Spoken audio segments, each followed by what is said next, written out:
to get badge printing set up, you need a few different pieces of kit. So I'll go through the hardware first, then I'll go through how you connect it all up, and then I'll set you up with a couple of examples. So the first thing you're going to need is an iPad running the check-in apps. I'm just going to set that down over there. The next thing you're going to need is a wireless router and modem. So the wireless router obviously connects wirelessly to this, but then it requires a hardwire connection to the printer, which we'll get onto next. With our kit, oftentimes we'll send along a dongle, and this particular brand is TP-Link routers can accept the dongle on the side, and so you've essentially got the internet and the wireless connectivity all in one.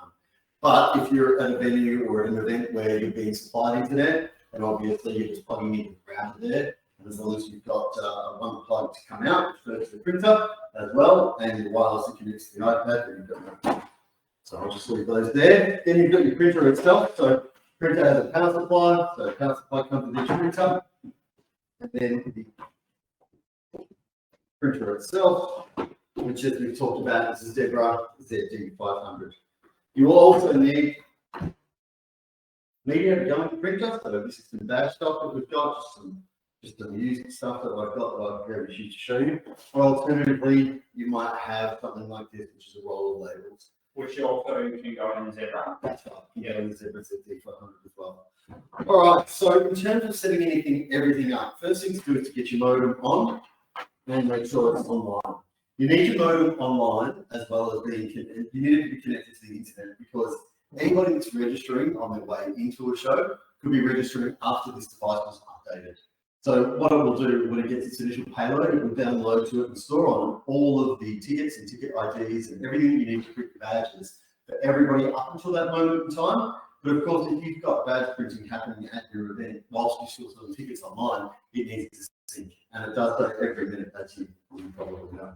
So we'll just go ahead, plug our modem in now. And while that's booting up, may as well plug in my printer at the same time.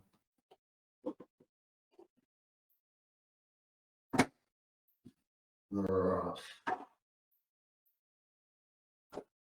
Now you know your modem's on obviously because you get your lights. So what you want to see from your modem is you want to see that it's on, that it's got wireless connectivity, that it's got its internet connection as well. When you turn your printer on, the printer's going to start. Right, minute, 5 minutes? 2 minutes. 2 minutes and you'll be done on that. When you plug your printer in, the first thing it's going to do is just start up and run through the startup process. What I want to do with it, the back of the ZD500, you'll see a couple of different ports. You'll see it's obviously got a power port and its power switch, turn it on and off. Show us those again, Stu. The Power port and switch, turn the power on and off. Yep. And then you'll have an Ethernet port here. You don't have to worry about any of these other ports because we don't really use them. So you just plug your Ethernet cable into the Ethernet port, and then your printer is getting ready to set up. So by now, your modem will have turned on.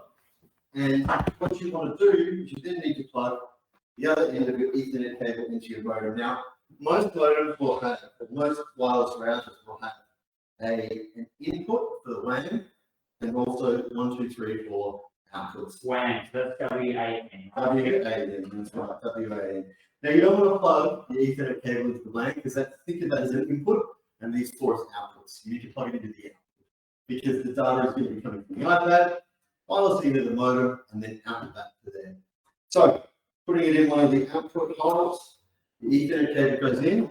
What you will see on your printer is some instructions to load media files, but you will also see, once we get the media loaded, you will also see the IP address that is assigned by the router. and is the screen just doing that, or are you changing settings there? Or No, that's just how it starts up. how it starts up. So what we're going to do is throw some media in here. So in order to throw a media in, you feed it in through the back. Now, if you've got badge stock, your printer can be set for badge stock or it can be set for other media. If it's badge stock, you simply adjust the width of this roller, either in or out, depending on the type of stock you've got, to the desired width. So I'm just going to go and set that up here on this width. The other thing about these printers is that they require a ribbon to work. So you've got to put in an empty ribbon roll to to contain the ribbon roll that you're going to use and a complete ribbon roll to go in, but I'll have another video about that. When you're ready to go, put in your stock, close the lid, and the printer will be paused. You'll see that you've now got a green light. What you can do is feed some paper through by pressing this button here, paper free to butter, and unpause the printer, and it will automatically go through the process of working out how long the media is, and it will look for these gaps. And what it's doing right now is it's working out how long each badge is. Once it's got it in its head, then anytime you go to print, it's going to print one badge at a time. Okay? So that's really simply done there. Now, how do we get data from over here on your badge printer? Well, we need to set up the printer and configure it inside here. So one of the things you'll notice is that the printer has now been assigned an IP address. 192, just wait a second, it flashes between it. 192.168.1.100. So you're going to need that IP address in order to connect it to this iPad.